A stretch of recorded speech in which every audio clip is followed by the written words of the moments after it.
لنکا سے جا رہا تھا عرب کی طرف. ہندو ایکسپلائٹ کرے گا, ہماری تہذیب کو ختم کرے گا. آپ کن بندھنوں میں ہمیں باندھ رہے ہیں؟ تو اللہ ایک چانس دے کر دیکھ لینا چاہتا تھا کہ یہ کرتے کیا ہے. 57 سال ہو گئے ہمیں, جو ملک لیا تھا اسلام اسلام اسلام اسلام کی رٹ لگا کر, وہ کہاں اسلام لایا؟ کچھ لوگ ٹی وی کو بھی حرام کہتے ہیں, برائے مہربانی وضاحت کریں. میں سب سے پہلے عنوان میں 2 چیزوں کی اصلاح کرنا چاہتا ہوں. دیکھیے, بر صغیر کی اصطلاح غلط ہے. بر صغیر تو کسی چھوٹے سے جزیروں کو بھی کہہ دیں گے, چھوٹی خشکی. یہ ترجمہ کیا گیا ہے سب کانٹیننٹ کا. کانٹیننٹ کہتے ہیں بر اعظم کو, بر اعظم کانٹیننٹ. تو اعظم سے نیچے آتا ہے عظیم. یہ بر عظیم ہے ہند, بر عظیم پاک و ہند. آج ہم اسے پاک و ہند کہیں گے, پہلے یہ بر عظیم ہند تھا. یہ غلط لفظ ہمارے ہاں لکھنے میں بولنے میں آ گیا ہے. بر صغیر تو کسی چھوٹے سے جزیرے کو بھی کہہ دیں گے, چھوٹی سی خشکی. یہ بہت بڑی خشکی ہے. یہ بر اعظم ایشیا کا ایک بہت بڑا علاقہ ہے, اس لیے اعظم سے ایک سیڑھی نیچے اتریے تو وہ عظیم ہوتا. یہ بر عظیم ہے, بر صغیر نہیں. اسی طرح مسلمان غیر اسلامی ریاست میں اس میں بھی ایک مغالطہ ہے, گویا کہ دنیا میں کوئی خالص اسلامی ریاست بھی ہے, جبکہ آج دنیا کی تمام مسلمان مملکتیں خالص غیر اسلامی ہیں. تو گویا کہ بنیادی طور پر کوئی فرق واقع نہیں ہوا. مسلم اکثریت کا ملک ہونا اور بات ہے, اور اسلامی ریاست ہونا اور بات ہے, زمین و آسمان کا فرق. بہرحال ان دونوں موضوعات پر میں کوشش کروں گا کہ اپنے خیالات آپ کے سامنے رکھوں, اور مجھے اندیشہ ہے کہ آپ میں بہت سے حضرات میری بعض آراء سے اتفاق نہیں کریں گے, لیکن میں خلوص و اخلاص کا تقاضا پورا نہیں کروں گا, نہ اپنی ذات سے نہ آپ سے. اگر وہی بات آپ سے نہ کہوں اور آپ کے سامنے نہ رکھوں کہ جو میری حقیقی رائے ہے, تو میں چند باتیں رکھوں گا, قبول کرنا نہ کرنا آپ کا کام ہے. دیکھیے, بر عظیم پاک و ہند کے ضمن میں سب سے پہلے تو 2 بدقسمتیوں کو نوٹ کر لی. پہلی بدقسمتی یہ کہ یہ بر عظیم دور نبوت کی سعادتوں سے محروم رہا. دور نبوت میں یہاں تک دعوت اسلام نہیں پہنچی. اکا دکا کوئی لوگ مسلمان ہوئے ہیں. مالابار کا کوئی راجہ تھا جس نے شق القمر کا معجزہ اپنی آنکھوں سے دیکھا تھا. اسے جب معلوم ہوا یہ تو اصل میں ایک عرب میں پیدا ہونے والے رسول کی انگلی کے اشارے سے ہوا تھا, تو وہ ایمان لے آئے. لیکن یہ آئسولیٹڈ واقعات ہیں. بحیثیت مجموعی بر عظیم پاک و ہند دور نبوت کی برکات سے محروم رہا. پھر یہ کہ دور خلافت راشدہ کی برکات سے بھی محروم رہا. یہاں اسلام کسی قابل ذکر حیثیت میں آیا ہے دور بنی امیہ میں, وہ بھی کسی دعوت و تبلیغ کے مثبت مقصد کے لیے نہیں, بلکہ ایک انتقام اور بدلے کے لیے کہ کچھ مسلمان تاجروں کا ایک بحری قافلہ جو سرندیپ سے لنکا سے جا رہا تھا عرب کی طرف, اسے یہاں کراچی کے قریب اسے یہاں کے سندھی ڈاکوؤں نے لوٹ لی. اس پر مطالبہ آیا اسلامی مسلمان حکومت کی طرف سے. وہ ملوکیت تھی, اب وہ اسلامی حکومت اس معنی میں نہیں رہی تھی جس معنی میں کہ خلافت راشدہ اسلامی حکومت تھی, کہ جو قیدی ہے تمہارے پاس رہا کرو اور کمپنسیٹ کرو جو بھی نقصان یہاں ان مسلمان تاجروں کا ہوا ہے. جب اس کے جواب میں بالکل منفی رد عمل موصول ہوا تو پھر چڑھائی کا فیصلہ کیا گیا, گویا کہ یہ ایک سزا دینے کی ایک مہم تھی. بہرحال اس وقت جو اسلام یہاں آیا تھا اس کے کریکٹرز اس اسلام سے کچھ مختلف تھے جو بعد میں یہاں آیا. وہ اسلام جو محمد ابن قاسم کی سرکردگی میں سندھ میں آیا اور سندھ سے آگے بڑھ کر ملتان بلکہ موجودہ پاکستان کے تقریباً پورے نصف علاقے تک پہنچ گیا تھا, فٹ ہلز آف کشمیر تک. یہ اسلام خالص عربی اسلام تھا. ملوکیت تو آ گئی تھی لیکن بدویت اور عربیت جو ہے اس کی چھاپ اس پر ابھی گہری تھی. اور اس اسلام میں نہ ابھی فرقے تھے, نہ مسلک تھے, نہ حنفی, نہ مالکی, نہ شافعی, نہ حنبلی. نہ عقائد کے بارے میں بحثیں شروع ہوئی تھی, علم کلام کی بحثیں ہوئی تھی, نہ ابھی یونانی فلسفے اور منطق کا حملہ ہوا تھا, ابھی کچھ نہیں تھا. سادہ اسلام. اسلام اپنی اصل سادگی پر برقرار تھا, چنانچہ اس کی قوت تسخیر بڑی زبردست ثابت ہوئی. اور خاص طور پر محمد ابن قاسم جو نوجوان 17-18 برس کا نوجوان اور نہایت نیک اور پاک باز, سندھ کے ہندوؤں نے جو اپنی ایک روایت ہے کہ اس طرح کا آدمی تو کوئی اوتار ہی ہو سکتا ہے, فارسی میں بھی کہا جاتا ہے کہ در جوانی توبہ کردن شیوے پیغمبری است، جوانی کے اس عمر میں بھی کوئی شخص پاک زندگی گزار رہا ہو تو یہ تو پیغمبروں کا طریقہ ہے، اور ہندوستان میں تصور پیغمبروں کا نہیں تھا، اوتاروں کا تھا، تو اسے بھی ایک اوتار سمجھ کر اس کی مورتیاں تراش کر مندروں میں رکھ لی گئیں اور ان کو پوجا جانے لگا۔ یہی چیز اس کے لیے خطرے کا سبب بن گئی، کیونکہ اب بیک ہوم اسلام کا جو اصل گھر تھا عرب، اس میں ملوکیت آ چکی تھی، اور ملوکیت کبھی اسے برداشت نہیں کر سکتی کہ کوئی اور شخص اتنا پاپولر ہو جائے کہ اسے چیلنج کر سکے، لہذا محمد بن قاسم کو بلایا گیا اور شہید کر دیا گیا۔ اب اس کے بعد ظاہر بات ہے کہ وہ اسلام ریسیڈ کرنا شروع ہوا، واپس آنا شروع ہوا، اس کے کچھ اثرات اس علاقے میں رہ گئے، لیکن اسلام کی واپسی ہو گئی۔ یہ اسلام کا پہلا ورود تھا بر عظیم کی سرزمین پر۔ اس کے بعد اسلام آیا ہے 300 برس بعد، اور اب یہ آیا ہے شمال مغربی سرحدی صوبے میں جو درے ہیں، کوہ سلیمان میں، کوہ ہندو کش اور کوہ سلیمان میں، درہ خیبر ہے، درہ توچی ہے، درہ گومل ہے، درہ بولان ہے، یہاں سے آنا شروع۔ اس اسلام کی خصوصیات کچھ اور تھی۔ ان 300 سالوں میں فقہی مسالک بھی پیدا ہو چکے تھے، حنفی، مالکی، شافعی، حنبلی، ان کے درمیان اختلافات بھی تھے، بحثیں بھی تھی، مناظرے بھی تھے۔ دوسرے ایک خاص جو ہے تصوف کا فن جو ہے وہ بہت ترقی کر چکا تھا، اور اس میں اکثر و بیشتر وحدت الوجود کا تصور اس کی بنیاد میں موجود تھا۔ تیسری بات یہ نوٹ کیجئے کہ یہاں جو لوگ آئے وہ سب حنفی تھے، اور یہ ترک قبائل ہی تھے در حقیقت، اور ترکوں میں سے بھی غلام لوگ تھے، اسی لیے پہلا خاندان مسلمانوں کا یہاں خاندان غلاماں کہلاتا ہے۔ ترک غلام تھے یہ، جو اپنی ذاتی صلاحیت اور اپنی استعداد کی بنا پر ترقی کرتے کرتے بادشاہت کے مقام تک پہنچے۔ عالم اسلام میں اس وقت 2 عظیم جگہوں پر غلاموں کی حکومت تھی، اور اس سے اندازہ ہو سکتا ہے کہ اسلام میں غلاموں کا فیوچر کتنا روشن ہے۔ ممالک، مملوک، یہ مصر میں حکمران تھے، وہ بھی غلام تھے۔ خاندان غلامہ، قطب الدین ایبک، شمس الدین التتمش، یہ سب کون تھے؟ غلام تھے۔ بہرحال اب جو اسلام آیا اس میں قیادت کی ایک تسلیس پیدا ہو چکی تھی، توحیدی شان نہیں رہی تھی۔ خلافت راشدہ میں قیادت توحیدی تھی، خلیفہ وقت ہی حاکم بھی تھے، خلیفہ وقت ہی مجتہد بھی تھے، عالم بھی تھے، اور وہی سب سے بڑے اللہ والے بھی تھے۔ لیکن اس کے بعد جو اسلام میں قیادت جو ہے مسلمانوں کی 3 شاخوں میں بٹ گئی۔ سیاسی قیادت وہ تو قبائلی عصبیت کی بنیاد پر قائم ہو رہی ہے، تو سیاست تو ہو گئی طاقت کے بل پر، جس کی لاٹھی اس کی بھینس۔ اس کے بعد جو اس دینی قیادت تھی وہ 2 حصوں میں منقسم ہو گئی، علمی قیادت علماء، مفسرین، فقہاء، محدثین، اور ایک ہو گئی صوفیاء کی قیادت۔ تو یہ تھی کیفیت جس میں کہ بر عظیم پاک و ہند میں اسلام وارد ہوا ہے پہلے ورود کے 300 برس بعد۔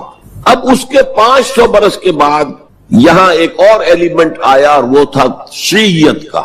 آپ کو معلوم ہے کہ سن 1000 عیسوی میں پاکستان کا جو علاقہ اس وقت کا ہے یہ عالم اسلام میں داخل ہو چکا تھا۔ شہاب الدین غوری وغیرہ کی حکومت وہاں تک تو تھی، البتہ دہلی پر 1206 میں تخت دہلی جو ہے مسلمانوں کا 1206 میں شروع ہوا۔ بہرحال اس کے بعد ہم کہہ سکتے ہیں کہ 300 برس بعد یہاں پر یہ شیعیت آئی ہے، داخل ہوئی ہے، ورنہ اس سے پہلے خالص سنی اسلام تھا اور خالص حنفی۔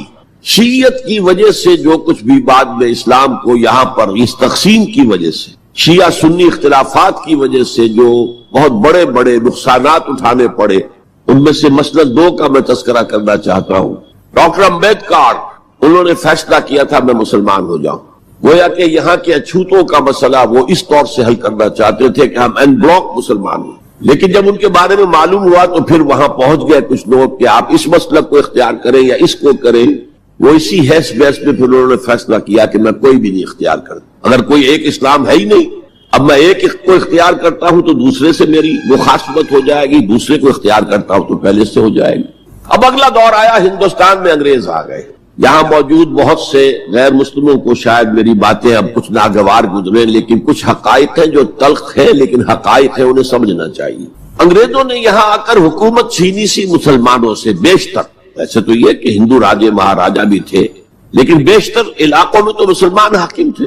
لہذا انہوں نے مسلمانوں کو دبانا بہت ضروری سمجھا، اس لیے کہ جو سابق حاکم ہو ان میں ایسپیریشنز پیدا ہوتی رہتی ہیں کہ ہم تھے یہاں کے حاکم، کیوں نہ واپس حاصل کریں، بغاوت کے ان کے اندر جراثیم مسلسل پروان چڑھتے، مسلمانوں کو دبایا اور ہندوؤں کو اٹھایا۔ کیوں کہ ہندوؤں کے لیے معاملہ صرف چینج آف ماسٹرز کا تھا، کوئی بڑا حادثہ تو نہیں تھا، پہلے مسلمانوں کے غلام تھے اب انگریزوں کے غلام ہو گئے، اور اس اعتبار سے انگریز نے بھی انہیں قریب کیا اور ہندوؤں نے بھی مغربی علوم اور مغربی سائنسز کو پڑھنے میں بڑی سبقت کی۔ بنگال میں انگریز آیا اور بنگال میں آپ کو معلوم ہے اکثر و بیشتر جو سائنسدان پیدا ہوئے جن کی کہ لکھی ہوئی ٹیکسٹ بکس جو ہے بہت عرصے تک استعمال ہوتی رہی ہندوستان میں، یہ کون تھے؟ چیٹرجی، بینرجی، سب کے سب بنگالی تھے۔ ایک اور بات یہ ہے کہ ہندو اپنے ماضی سے بہت دور آ چکے تھے، ان کا ماضی عظمت والا، آخر اشوک کا دور بہت عظمت کا، چندر گپت موریہ کا دور بہت عظمت کا، وکرماجیت کا دور بہت عظمت کا تھا، لیکن وہ بہت پیچھے جا چکے تھے۔ تقریباً مسلمانوں کی آمد کی وجہ سے 1000 سال کا فصل واقع ہو چکا، لہذا تہذیب و تمدن کے لیے بھی جیسے کہ انہوں نے مسلمانوں کے زمانے میں فارسی پڑھی، فارسی پڑھتے تھے، کوڈ لینگویج فارسی ہے، جیسے کہ پھر بعد میں مسلمان اور ہندو اور سب نے انگریزی پڑھی، ملازمتیں ملیں گے تو انگریزی پڑھنے والوں کو ملیں گی، راستہ کیریئرز کا کھلے گا تو انگریزی پڑھنے والوں کا کھلے گا، اسی لیے کہاوت تھی ہندوستان میں، پڑھے فارسی اور بیچے تیل، دیکھو رے قسمت کے کھیل۔ اب فارسی پڑھ کے تو اسے کہیں حکومت کے اندر اہلکار ہونا چاہیے، اس کی حیثیت کچھ اور ہونی چاہیے، فارسی پڑھ کے اور تیل بیچنا۔ جبکہ مسلمانوں کا معاملہ یہ تھا کہ ان کی تو ابھی تہذیب اور تمدن، ان کی روایات ابھی تازہ تھی، لہذا جو غیر مسلم تھے یہاں کے انہوں نے انگریزی علوم، انگریزی سائنس، انگریزی تہذیب اس کو کھلے دل کے ساتھ خوش آمدید کہا، اور مسلمانوں میں ایک زبردست ڈویژن ہو گیا، بلکہ ابتدائی ری ایکشن تو بہت سخت تھا، یک طرفہ تھا، ہم نہ انگریزی پڑھیں گے، ہم نہ انگریزی علوم سیکھیں گے، نہ سائنس پڑھیں گے، ہم تو اپنے کونوں خدروں میں اگرچہ جو سیلاب آ گیا ہے اس کو روکنے کی طاقت تو ہم میں نہیں ہے، لیکن ہم کونوں میں جا کر بیٹھ جائیں گے، قال اللہ قال رسول۔ اور انگریزی تہذیب سے اس قدر دوری کہ اگر کوئی میز کرسی پر بیٹھ کر کھانا کھا لے تو کرسٹان ہو گیا، یہ تو کسی نے چمچہ استعمال کر لیا کھانے میں، کانٹا تو بہت دور کی بات ہے، چمچہ بھی استعمال کر لیا تو کرسٹان ہو گیا۔ تو اس درجے ری ایکشن تھا علماء کے زیر اثر حلقوں میں، گویا کہ وہ جو گاندھی جی کا فلسفہ تھا نان کوآپریشن، تو مسلمانوں نے انگریزوں کے ساتھ شدید قسم کا naan cooperation from the very beginning شروع کی۔ اس پر سر سید احمد خان نے ان دونوں چیزوں کی مخالفت کی۔ ایک تو انہوں نے انگریزوں کو بتایا کہ دیکھو یہ جو آزادی کی جنگ تھی یہ صرف مسلمانوں کی نہیں تھی، 1857 کی، یہ تو مشترک تھی، تو اس کے اندر کیا سبب ہوا ہے، اس کی وجہ سے آپ مسلمانوں سے بودھ محسوس نہ کریں، اور مسلمانوں سے بھی کہا بھائی انگریزی پڑھو، انگریزی علوم حاصل کرو، سائنس پڑھو، سائنٹیفک نالج حاصل کرو، ورنہ تمہاری حیثیت ہندوستان میں کیا رہ جائے گی، پلے دار رہ جاؤ گے یا گوشت فروش رہ جاؤ گے، اللہ اللہ خیر صلی اللہ، اور تمہاری کوئی حیثیت نہیں رہے گی۔ تو اس اعتبار سے سر سید احمد خان ایک اہم لینڈ مارک ہے۔ اس کے علاوہ انگریزی دور کا ایک اور جو پہلو بہت اہم ہے، انگریزوں نے ڈیوائڈ اینڈ رول پالیسی کے تحت مسلمانوں اور ہندوؤں کے درمیان مرافرت کو ہوا دی، یہ ان کی پالیسی رہی مستقل، یہ ایک قوم کی حیثیت سے سامنے نہ آ جائیں، پھر ظاہر بات ہے کہ ہمارے پاؤں تو اکھڑ جائیں گے یہاں سے۔ تو یہ جو ہمارے ہاں شروع ہوا، کچھ اور فیکٹر بھی تھے، ہندوؤں میں ایک انتقامی جذبہ بھی تھا کہ مسلمانوں نے ہم پر حکومت کی ہے 800 برس 1000 برس، اور ظاہر بات ہے سارے حاکم اچھے تو نہیں تھے، کوئی اچھا بھی تھا، تو اکثر و بیشتر تو عیاش قسم کے لوگ تھے۔ ہم نے محل بنائے، تاج محل بنائے، ہم نے کوئی کام اور تو کیا نہیں۔ دین کی تبلیغ تو اولیاء اللہ نے کیا، صوفیاء نے کی، کبھی بھی سرکاری سطح پر، حکومت کی سطح پر یہاں تبلیغ اسلام کا اہتمام نہیں ہوا۔ ایک دو ایکسیپشنز ہیں، ایک راجہ گجرات کاٹھیا واڑ کے علاقے کا جس نے کہ تبلیغ کا اہتمام کیا، ایک راجہ کشمیر کا تھا جس نے تبلیغ کا اہتمام کیا، باقی حکمرانوں نے کوئی کوشش۔ آزادی سے قبل متصلاً جو کیفیت پیدا ہو گئی تھی، اس کا ایک اہم فیکٹر یہ تھا کہ مسلمانوں میں ہندوؤں کا ایک خوف پیدا ہو، کیونکہ جو نظام اب بن چکا تھا وہ تو یہ تھا کہ ووٹ کی بنیاد پر فیصلے ہوں گے، ون مین ون ووٹ، اس کے اعتبار سے مسلمان اقلیت میں اور غیر مسلم ہندو یہاں اکثریت میں۔ تو گویا کہ ہمیشہ کے لیے اگر ایک ملک کی حیثیت سے یہ ملک جو ہے تقسیم آزادی حاصل کرتا ہے تو مسلمان غلام ہو جائیں، ان کی تہذیب بھی ختم کر دی جائے گی. شدھی کی تحریک شروع ہو چکی تھی، ان کا مذہب بھی تبدیل کرنے کی کوشش کی جائے گی. میوات کے علاقے میں بڑی زبردست تحریک اٹھائی گئی تھی شدھی کی، جس کا توڑ کرنے کے لیے مولانا محمد الیاس رحمۃ اللہ علیہ سامنے آئے اور تبلیغی جماعت کا انہوں نے سلسلہ شروع کیا. یہ اصل میں میوات کے اندر جو شدھی کی تحریک تھی اس کا جواب تھا، اس سے حفاظت مسلمانوں. تو اندیشہ یہ تھا کہ ہندو ایکسپلائٹ کرے گا، ہماری تہذیب کو ختم کرے گا، ہماری زبان کو ختم کرے گا، معاشی طور پر ہمیں ایکسپلائٹ کرے گا، مفلوج کرے گا، اور اپنی سی کوشش کرے گا کہ ہمارا مذہب بھی تبدیل کرا دے. تو مسلمانوں کی ایک قومی جماعت، اگرچہ وہ شروع میں قومی اس کو کہنا غلط تھا، وہ نوابوں، جاگیرداروں، نواب زادوں ان کی جماعت تھی مسلم لیگ، جو 1906 میں قائم ہوئی. مسلمان عوام کا اس سے ساتھ کوئی نہ رابطہ تھا، نہ ان کا کوئی رابطہ عوام کے ساتھ. اس کی جو 1906 سے لے کر 1924 تک کی جد و جہد ہے، وہ ساری دفاعی جد و جہد تھی. ہمارے یہ حقوق ہونے چاہیے، ہمیں اس کی ایشورنس دی جانی چاہیے، ہمیں سیپریٹ الیکٹوریٹ دیا جائے، اور یہ کہ اس سے بھی آگے بڑھ کر ہمیں مرکز میں کچھ زیادہ حیثیت دی جائے تاکہ ہماری بھی کوئی حیثیت ہو، کوئی توازن پیدا ہو سکے. بس اسی پر ساری گفت و شنید تھی. اور اس کے ضمن میں محمد علی جناح جو ہے وہ تو پروفٹ آف لو قرار دیے گئے تھے، اتحاد کا پیغام بر. وہ 1906 میں تھے انڈیا میں موجود، مسلم لیگ میں شامل نہیں ہوئے تھے، کانگریس کے رکن تھے. اس کے بعد 1913 میں جا کر مسلم لیگ میں شامل ہوئے ہیں مولانا محمد علی جوہر کے کہنے پر.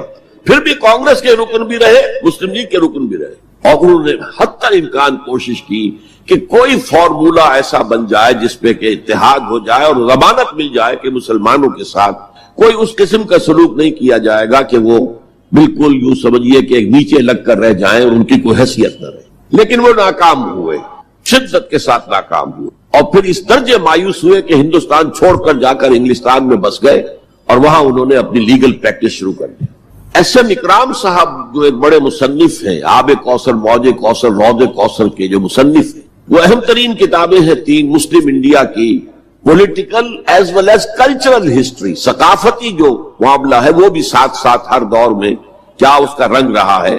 اس کو بہت ہی سمجھیے ایک بڑے ماہرانہ انداز میں انہوں نے بہت عمدگی کے ساتھ مرتب کیا ہے. وہ اس وقت آکسفورڈ میں پڑھ رہے تھے، طالب علم سے نوجوان.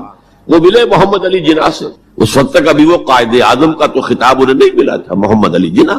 اور اس نے کہا آپ ہندوستان چھوڑ کے کیوں آ گئے؟ ہندوستان کے مسلمانوں کو تو آپ کی ضرورت ہے. تو انہوں نے سخت الفاظ کہے تھے کہ ہندو ناقابل اصلاح ہے. یہ اس وقت کی ہندو قیادت پر ان کا تبصرہ تھا. اور مسلمانوں کا حال یہ ہے کہ ان کا کوئی لیڈر مجھ سے صبح جو بات کرتا ہے شام تک ڈپٹی کمشنر یا گورنر تک پہنچا دیتا ہے. تو ایسی قوم کی قیادت میں کیسے کروں؟ لیکن اصل میں ایک ٹرننگ فیکٹر آیا ہے، turning point in the history of Muslim league movement, and that was 1930. اس میں جو الہ آباد میں مسلم لیگ کا سیشن ہوا تھا، اس میں خطبہ صدارت دیا تھا علامہ اقبال نے. علامہ اقبال اس سے پہلے ہندوستان میں ایک سور پھونک چکے تھے کہ اب اسلام کی نشأت ثانیہ کا دور آنے والا ہے، اسلام جو ہے دوبارہ دنیا کے اندر برسر عروج آئے گا. ایک امید افزا صورتحال علامہ اقبال نے اپنی ملی شاعری سے پیدا کر دی. کتاب ملت بیضا کی پھر شیرازہ بندی ہے، یہ شاخ ہاشمی کرنے کو ہے پھر برگ و بر پیدا. سبق پھر پڑھ صداقت کا، شجاعت کا، عدالت کا، لیا جائے گا تو اس سے کام دنیا کی امامت کا. نوا پیرا ہو اے بلبل کے ہو تیرے ترنم سے، کبوتر کے تنے نازک میں شاہی کا جگر پیدا. اور ویسٹرن سیویلائزیشن کو انہوں نے چیلنج کیا تھا. دیار مغرب کے رہنے والوں، خدا کی بستی دکان نہیں ہے، کھرا جسے تم سمجھ رہے ہو وہ اب ذرے کم عیار ہوگا. تمہاری تہذیب اپنے خنجر سے آپ ہی خودکشی کرے گی، جو شاخ نازک پہ آشیانہ بنے گا ناپائیدار ہو. یہاں فرسٹ ورلڈ وار کے بعد جو عالم اسلام کی کیفیت ہوئی تھی اس پر کس قدر یاس انگیز، نا امیدی سے بھرا ہوا مرثیہ مولانا حالی نے لکھا تھا. قوم کی زبان اس وقت وہ قومی شاعر جو ہے قوم کی زبان ہوتا ہے. پستی کا کوئی حد سے گزر نہ دیکھے، اسلام کا گر کر نہ ابھر نہ دیکھے، مانے نہ کبھی مد ہے ہر جزر کے بعد دریا کا ہمارے جو اتر نہ دیکھے. اور آخر میں جو مناجات بحضور سرور کونین صلی اللہ علیہ وسلم، اے خاصہ خاصان رسول وقت دعا ہے، امت میں تیری آ کے عجب وقت پڑا ہے.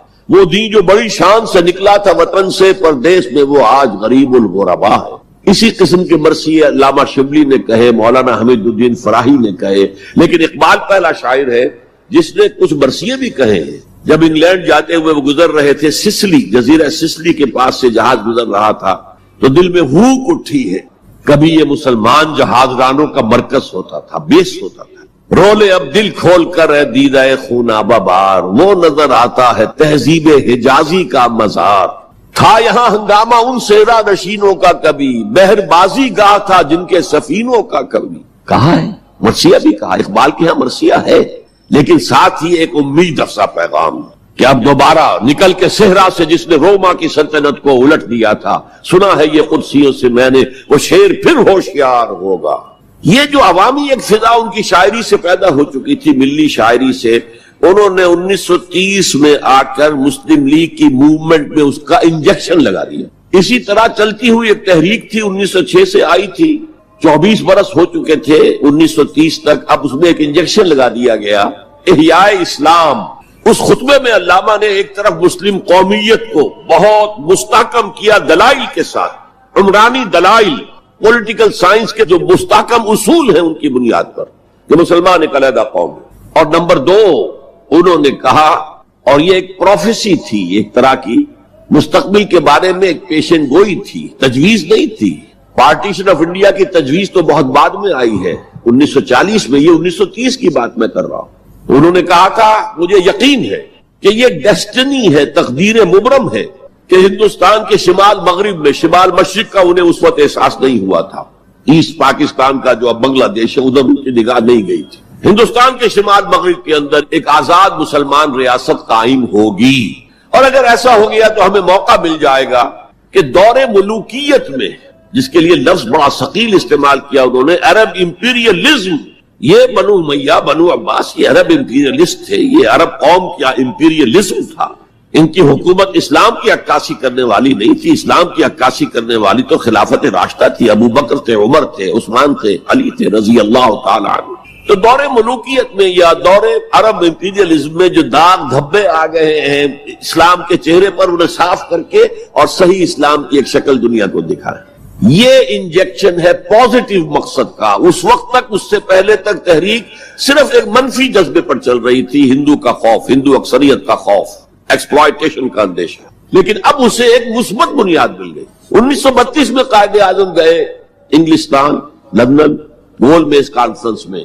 جناح صاحب اس میں شریک نہیں تھے، اس لیے کہ وہ تو ویسے سیاست کا میدان چھوڑ چکے تھے۔ اس موقع پر پھر علامہ اقبال نے ملاقاتیں کی ہیں جناح صاحب سے، اور وہی انجیکشن ان کو بھی لگا، اور انہیں پھر آمادہ کیا کہ آئیں واپس ہندوستان، اور اس انجیکشن کے حوالے سے مسلمانوں نے ہند کو منظم کرے اور جمع کرے۔ تو یہ پھر تحریک پاکستان جو ہے، چونکہ مسلمانوں کے جذبات کے ساتھ اس کی ہم آہنگی، معجزہ ہو گیا کہ مسلم مائنورٹی کے پروونسز نے کس طریقے سے یکجا اور یکسو ہو کر اس موومنٹ کو سپورٹ کیا، حالانکہ انہیں معلوم ہے کہ کسی بھی حساب سے ان کے تو پاکستان میں شامل ہونے کا کوئی امکان تھا ہی نہیں، بلکہ تحریک مسلم لیگ اصل میں مائنورٹی پروونسز کی تحریک تھی۔ جو صوبے بعد میں پاکستان میں شامل ہوئے ہیں ان میں سرحد میں تو کانگریس کی حکومت تھی ٹل دی لاسٹ ڈیٹ، پنجاب میں یونینسٹ حکومت تھی ٹل دی لاسٹ ڈیٹ، صرف ایک سندھ تھا مغربی پاکستان میں کہ جو وہاں مسلم لیگ کی حکومت تھی۔ ہاں، بنگال میں مسلم لیگ کی حکومت تھی، اور بنگال ہی مولد ہے جہاں ولادت ہوئی ہے 1906 میں مسلم لیگ کی، اور طویل ترین عرصے تک مسلم لیگ کی حکومت وہاں رہی۔ اب بھی وہاں پر تحریکیں چلتی رہتی ہیں اینٹی پاکستان، 2 مرتبہ پاکستان نے ایئر فورس بھی استعمال کی ہے وہاں پر، یہ سب کچھ آپ کو معلوم ہے۔ بہرحال اس کے نتیجے میں ملک تقسیم ہو گیا، اور 2 قوموں کے درمیان جو نفرت اس دوران میں پیدا ہو گئی تھی وہ ایک آتش فشاں کی طرح پھٹ پڑی۔ جو کچھ ہوا ہے پارٹیشن کے وقت، میں نے آپ کو بتایا تھا انگریزوں سے آزادی ہم نے حاصل کی، لیکن ہم نے نہ ایک انگریز کو مارا نہ کسی انگریز نے ہم میں سے کسی کو مارا، لیکن جو آپس کی خوریزی ہوئی ہے، تاریخ انسانی کی عظیم ترین ٹرانسفر آف پاپولیشن، کروڑوں انسان ادھر سے ادھر سے ادھر ہو گئے، اور پھر عظیم خوریزی، بربریت، وحشت۔ معلوم ہوتا کہ نفرت کی کوئی آگ اندر جل رہی تھی، بس اسے موقع چاہیے تھا کہ وہ ابھر آئے۔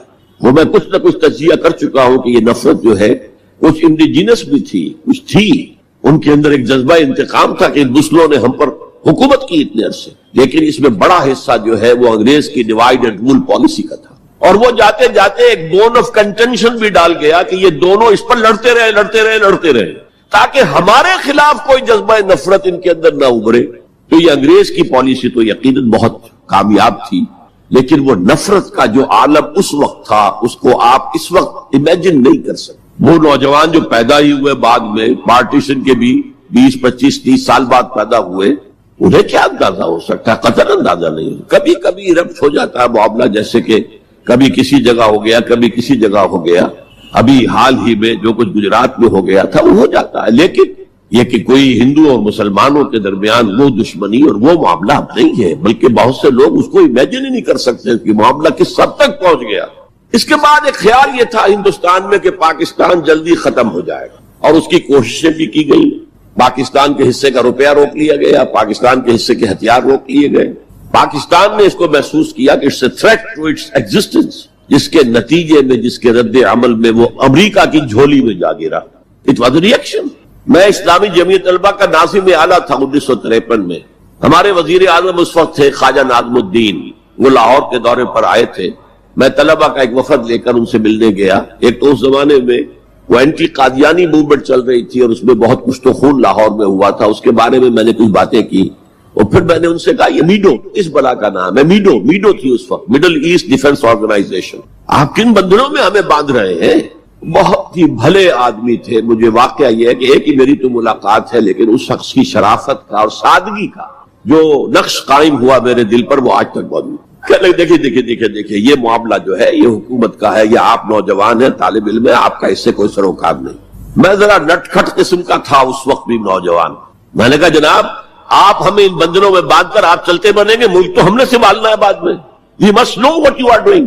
بس یہ کہنے پر اچھا آگے کوئی جواب نہیں۔ دیکھیں الفاظ 3 جملے ان کے سنا رہا ہوں، یہ پوری ہماری تاریخ کا لب لباب بنتا ہے۔ دیکھیے پنڈت جی تو نہیں چاہتے نا کہ پاکستان قائم رہے، پنڈت نہرو، اور ہم اکیلے تو ہندوستان کا مقابلہ نہیں کر سکتے نا، تو ہمیں تو کوئی سہارا چاہیے نا۔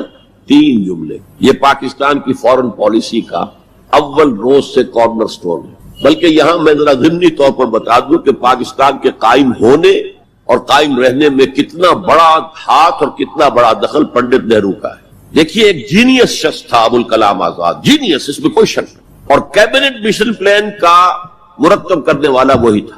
کیبنٹ مشن پلان کو مسلم لیگ نے بھی تسلیم کر لیا کہ ہندوستان 3 زونز کے مشتمل ہوگا، آزاد ہوگا، مرکزی حکومت ایک ہوگی، ایک ویسٹرن زون، ایک ایسٹرن زون، ایک سینٹرل زون، یعنی تقریباً وہی جو پاکستان کا نقشہ تھا کہ ایک مغربی پاکستان، ایک مشرقی پاکستان، ایک نیچے بھارت۔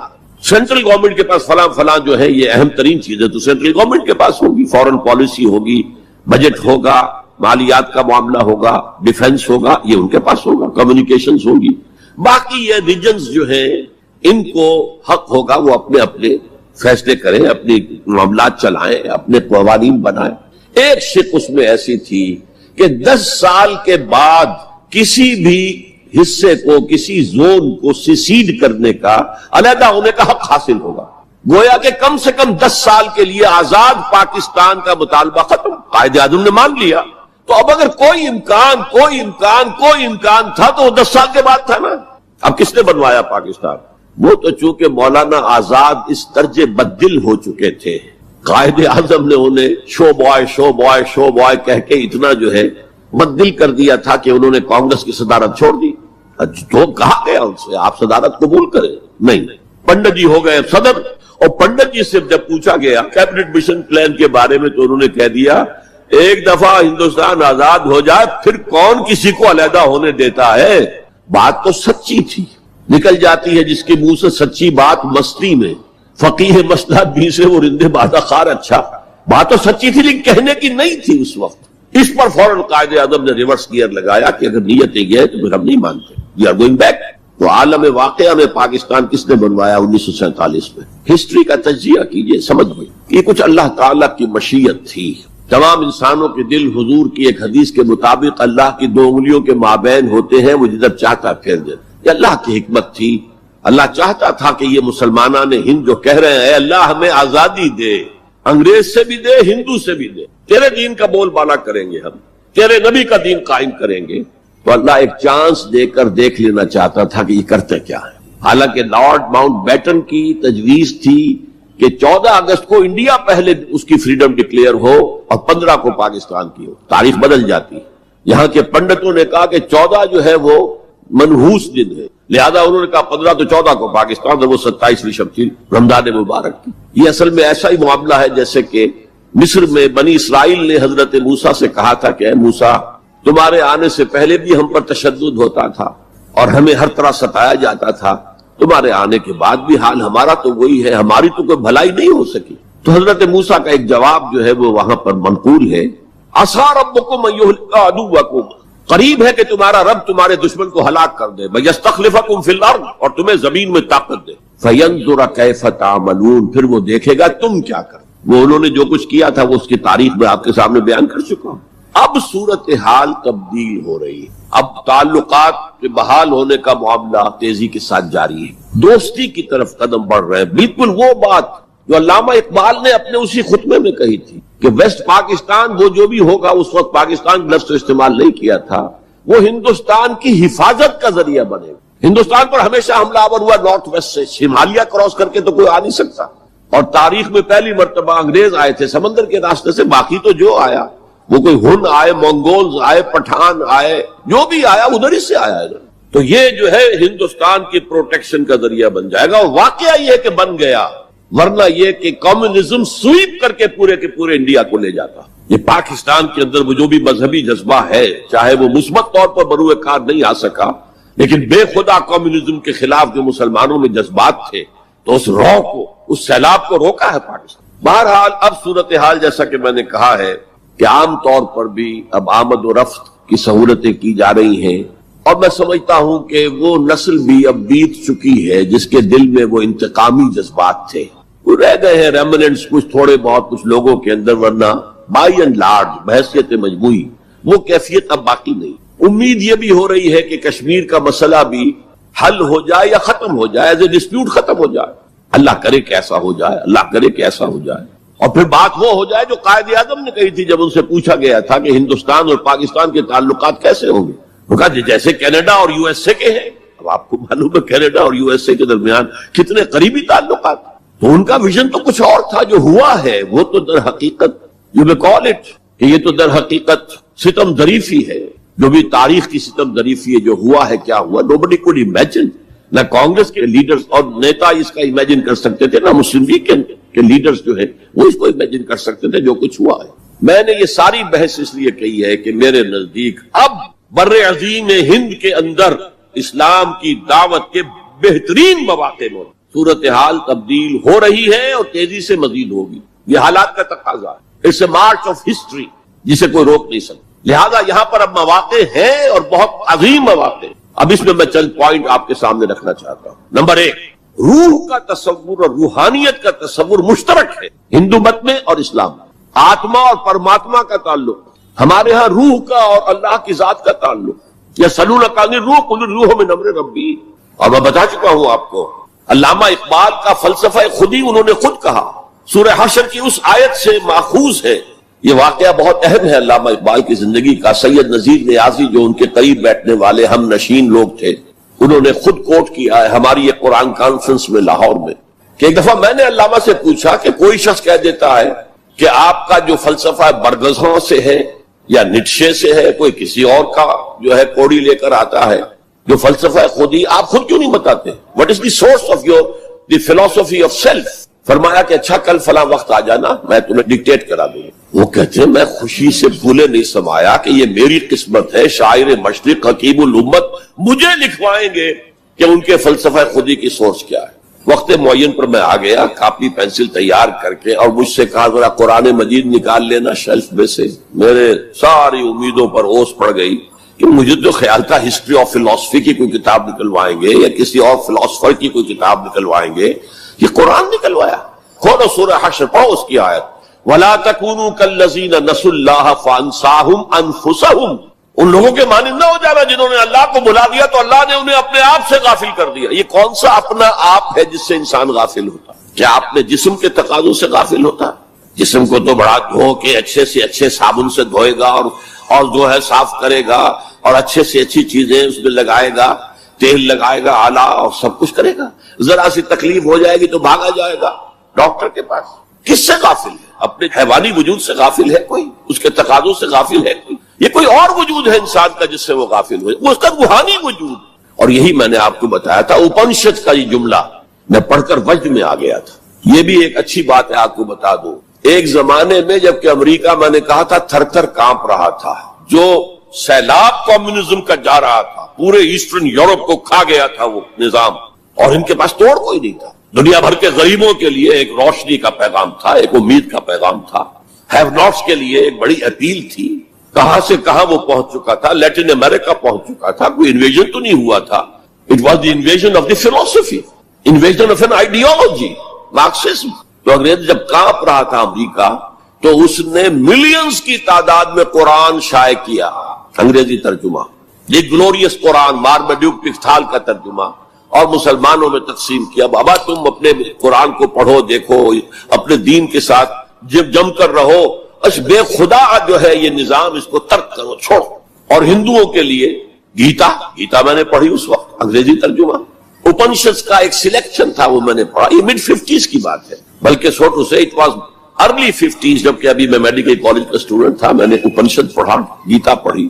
اپنشد کا صرف ایک سلیکشن تھا، گیتا پوری تھی. وہ بھی اسی لیے کہ تم اپنے اپنے مذہب سے چپک جاؤ تاکہ کمیونزم کی طرف تمہارا رجحان نہ ہو. یہ اس کے اس خوف کا مذہب. بہرحال اس کے مقابلے میں روح اور روحانیت، آتما اور پرماتما، یہ تصورات جو ہے ایمبیڈڈ ہے. آپ اگر وہ جملہ سنیں، میں نے پہلے بھی سنایا ہے اپنشد کا، جو بالکل معلوم ہوتا ہے اس آیت کی ترجمانی ہے. Man in his ignorance identifies himself with the material sheets which encompasses real self. اس کی اصل خودی، اصل انا تو اندر کی ایک حقیقت ہے.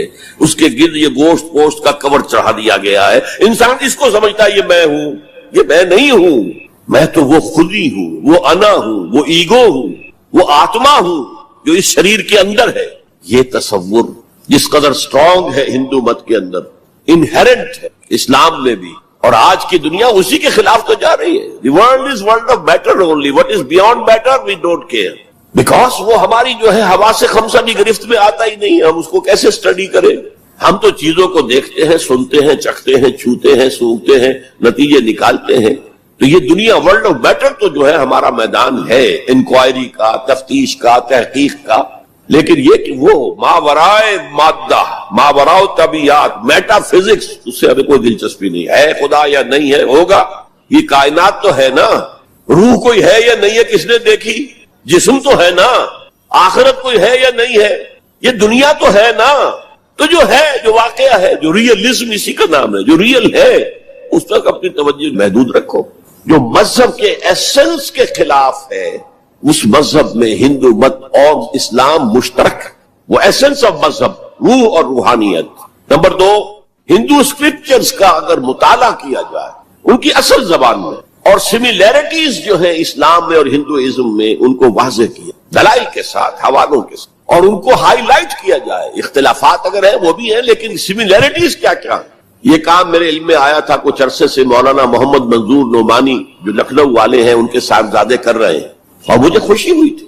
اب جو کچھ کیا ہے ذاکر نائک صاحب نے، وہ اتفاقی ہے کہ میں ٹیلی ویژن کھولا ہوا تھا، اس میں ان کا پروگرام آیا، میں نے پورا دیکھا ہے. وہ سملیرٹیز بٹوین ہندوازم اینڈ اسلام. اب میں اپریشیٹ کرتا ہوں، یہ کام کرنے کا ہے جو ہم نے نہیں کیا بدقسمتی سے. ہم نے یہاں آ کر یہاں کے لوگوں کے ذہن کو پڑھنے کی کوشش نہیں کی. ہم نے تو ان پر حکومت کی ہے. اللہ خیر صلی اللہ. جب تک آپ کسی قوم کے ذہن کو نہیں سمجھیں گے، ان کی سوچ کیا ہے، ان کی سوچ کا صغرا کبرا کیا ہے، پریمیسز کیا ہے جن پر کہ ان کے عقائد کھڑے ہوئے ہیں، آپ کیسے کمیونیکیٹ کریں گے؟ ہم نے ضرورت ہی محسوس نہیں کی. Why to communicate? ہمارے پاس طاقت ہے، we have brute force and we can govern them, that's all. یہ ہماری مجرمانہ غفلت رہی ہے، یہاں پر مجرمانہ غفلت رہی. میرا بھی ایک واقعہ جو ہے اس زمن میں بہت ہی سبق آموز ہے. آج سے 13 سال قبل میں ہندوستان جب آیا تھا 1991 میں، تو میں لکھنؤ بھی گیا تھا. وہاں مولانا علی میاں میرے منتظر تھے. پھر انہیں جانا تھا ضروری رائے بریلی، اپنے آبائی شہر. تو میں بھی ان کے ساتھ ان کی گاڑی میں بیٹھ کر گیا. 24 گھنٹے وہاں میں مقیم رہا. اس مسجد میں نماز پڑھی، 4-5 نمازیں پڑھی جہاں سے کہ سید احمد بریلوی رحمت اللہ علیہ نے اپنی ہجرت کا آغاز کیا تھا. وہاں میں نے ان سے ایک بات کہی کہ مولانا دوسرے مدارس جو ہیں بریلوی اور دیوبندی شاید وہ تو میری اس تجویز پر غور تو دور کی بات ہے، اس کو سننے پر بھی آمادہ نہ ہو. ندوہ نسبتاً کھلے خیال کا، کھلے ذہن کا سمجھا جاتا ہے نمائندہ، تو آپ ندوے میں سنسکرت کی تعلیم کو لازم کریں تاکہ آپ کے طلباء جو نکلیں وہ ویدوں کو پڑھیں ڈائریکٹلی، اپنشد کو پڑھیں ڈائریکٹلی. کہنے لگے ہاں یہ تو آپ نے بہت اچھی بات کہی، بہت صحیح بات ہے، بہت صحیح ہے. لیکن 2 سال کے بعد شکاگو میں ایک کانفرنس میں وہ بھی مدعو تھے، میں بھی مدعو تھا، ہم دونوں ملے. میں نے پوچھا مولانا وہ آپ نے کچھ کیا؟ کہنے لگے میں تو بھول ہی گیا. اس سٹیج پر وہ آ چکے تھے کہ وہ نسیان انہیں ہو گیا، انہیں یاد ہی نہیں رہا کہ مجھ سے انہوں نے وعدہ کیا ہے. لیکن میں نے یہ بات ان سے کہی تھی. میرے علم میں آیا یہاں ہی کہ ایک مصنف شمس نوید عثمانی، جن کی کتاب آپ نے پڑھی ہوگی اب بھی نہ جاگے تو، کافی دن ہو گئے میں نے وہ کتاب پڑھی تھی. اس میں ڈوبائے ایک فرینچ اورینٹلسٹ جو ہے اس کے رائے انہوں نے کوٹ کی، میں حیران رہ گیا. وہ 40 برس تک انڈیا میں مقیم رہ کر اس نے ہندو اسکرپچرز کا مطالعہ کیا. And he came to the conclusion that Manu is actually مہانوح، حضرت نوح علیہ السلام کا منو، مہانوح، اور منو سمرتی جو ہے حضرت نوح علیہ السلام کی شریعت. یہ کرسچن ہے، اس کی تحقیق ہے. اس تحقیق کو اب انہیں ہائی لائٹ کیا جائے، اسے عام کیا جائے، اس کو پہنچایا جائے، تو پھر وہ جو ہے مغایرت کے پردے جو حائل ہیں، وہ مغایرت کے پردے کچھ اٹھیں گے، ذہن کچھ کھلیں گے، بات کرنے کا، کمیونیکیشن کا موقع بنے گا. اب آ رہی ہے وہ بات جو میں سمجھتا ہوں کہ آپ کو اچھی نہیں لگے گی. میری رائے یہ ہے کہ کسی بھی صورت میں آپ کو سیکولرزم کی حمایت نہیں کرنی چاہیے. اسلام کی روح سے سیکولرزم کفر ہے، اور وہ اگر واگا کے مغرب میں کفر ہے تو مشرق میں بھی کفر ہے. آپ اس کی پروٹیکشن لینا چاہتے ہیں، اس کی امبریلا کے تحت آنا چاہتے ہیں. یہ آپ کی قومی جو ہے فرار، ورنہ سیکولرزم کس شے کا نام ہے؟ کیا اسلام کسی درجے میں کمپیٹیبل ہے اس کے ساتھ؟ سیکولرزم کا مطلب یہ ہے کہ آپ ایک سرکل بنا لیں، اس سرکل کے اندر ہے پولیٹیکو سوشو اکنامک سسٹم. یہ تو ہوگا، کسی بھی مذہب سے کوئی تعلق نہیں اس کا. عوامی حاکمیت جو بدترین شرک ہے، اس کی بنیاد پر جو پارلیمنٹ آئے، جو کوئی مجلس ملی آئے، جو کوئی کانگریس آئے، وہ جو ہے قانون بنائے. ہومو سیکسولیٹی کو جائز قرار دے، اجازت ہے. ہومو سیکسول میرجز کو رجسٹر کروائے، ٹھیک ہے. It has no reference to any religion whatsoever. ہاں، اس سرکل کے پیری فری پر چھوٹے چھوٹے سرکلز بنا دیجئے. یہ ہندو مت ہے، یہ اسلام ہے، یہ سکھ مت ہے، یہ بدھ مت ہے، یہ فلاں ہے، یہ کرسچینٹی ہے، یہ جوڈائزم ہے، یہ ہے تاؤزم ہے. یہ رہیں گے پیری فری پر. یہ انفرادی ذات معاملہ ہے زندگی کا، اور اس میں آزادی ہے ہر ایک کو. جو چاہے بلیفز رکھے، ایک خدا کو مانے، 100 کو مانو، کسی کو نہ مانے، ٹھیک ہے. شہری تو ہے وہ، جس طرح چاہے پوجا پاٹ کرے، درخت کو پوجے، پتھروں کو پوجے، بتوں کو پوجے، ایک انسین خدا کو پوجے، جس کو چاہے پوجے، سورج کو پوجے، چاند کو پوجے، جو چاہے پوجے. سوشل کسٹم جو چاہے رکھے. بہرحال ہر ایک کا اپنا خیال ہے. ان چیزوں میں ہر شخص آزاد ہے. لیکن یہ پولیٹیکل سسٹم، یہ کریمنل لا جو بھی ہے، پھر اکنامک سسٹم، سود، سیوا، سب جائز ہیں. کسی مذہب کے حرام قرار دینے سے ان کو نہیں روکا جائے گا. کسی آسمانی ہدایت کو دلیل کے طور پہ تسلیم نہیں کیا جائے گا. چاہے وہ تورات ہو، چاہے قرآن ہو، چاہے کوئی اور آسمانی کتاب ہو، ہندوؤں کی کتابیں وہ تسلیم نہیں کی جائیں گی. This is not compatible with Islam. How can the Muslims accept it? مجھے حیرت ہوتی ہے. میری یہ بات میں جانتا ہوں یہاں کسی کی سمجھ میں نہیں آئے گی، لیکن یہ کہ بہرحال جیسا کہ میں نے شروع میں کہا تھا، اگرچہ قول تو وہ فرعون کا ہے، لیکن قرآن میں نقل ہوا، قرآن کی آیت ہے، ما اریکم الا ما ارا. میں آپ کو وہی کچھ دکھا سکتا ہوں جو میں خود دیکھتا ہوں، ورنہ میں سنسیئر نہیں ہوں، neither to myself nor to you. I have to be honest. Number 4، قومیت سے بالا تر ہو کر اسلام کی دعوت دی جائے. 2 چیزیں گڑبڑ نہ کی جائیں. قوم کی خدمت ہے، قوم کے لیے تعلیمی ادارے بنائے جائیں، قوم کے لیے یہ کیا جائے، کوئی حرج نہیں. قوم کی خدمت کرنا بری بات نہیں ہے. ایک مسلمان قوم کو فرعون کی غلامی سے نجات دلانے کے لیے اللہ نے حضرت موسیٰ جیسے پیغمبر کو بھیجا، جنہوں نے جاتے ہی اول وہلے میں پہلی ملاقات فرعون سے ہوئی ہے تو مطالبہ کر دیا، نرسل معنا بنی اسرائیل، ہمارے ساتھ بنی اسرائیل کو یہاں سے جانے دو، ولا تعذبہم، ان پر سختی نہ کرو، ٹارچر نہ کرو، ان پر تشدد نہ کرے، ان پر پرسیکیوٹ نہ کرو. اور اللہ نے حضرت موسیٰ علیہ السلام کے ذریعے سے اس قوم کو نجات دے دی. حالانکہ وہ قوم کیسی ناہنجار قوم تھی، جس نے جیسے ہی سمندر پار کیا ہے یا دریا پار کیا ہے، کچھ لوگوں کو دیکھا بتوں پر اعتکاف کر رہے ہیں بیٹھے ہوئے، کہا ہمارے لیے بھی ایسا بنا دو تاکہ توجہ کا ارتکاز ہم کر سکیں۔ حضرت موسیٰ نے ڈانٹا، اللہ نے تمہیں کتنی عظمت عطا کی ہے، جو شرک کی دلدلوں سے، کیچڑ سے تمہیں نکالا ہے، اور تم چاہتے ہو دوبارہ اسی کے اندر پھنس جانا۔ وہی ہے جو قدم قدم پر جھگڑتے تھے حضرت موسیٰ سے، تم نے مروا دیا ہمیں لا کے یہاں صحرا میں، اس سے تو وہاں بہتر تھے، ہم کھانے پینے کو تو ملتا تھا نا۔ بہرحال اللہ نے من و سلوہ اتار دیا، ایک چٹان سے 12 چشمے جو ہے وہ برآمد کر دیے، کھاؤ پیو۔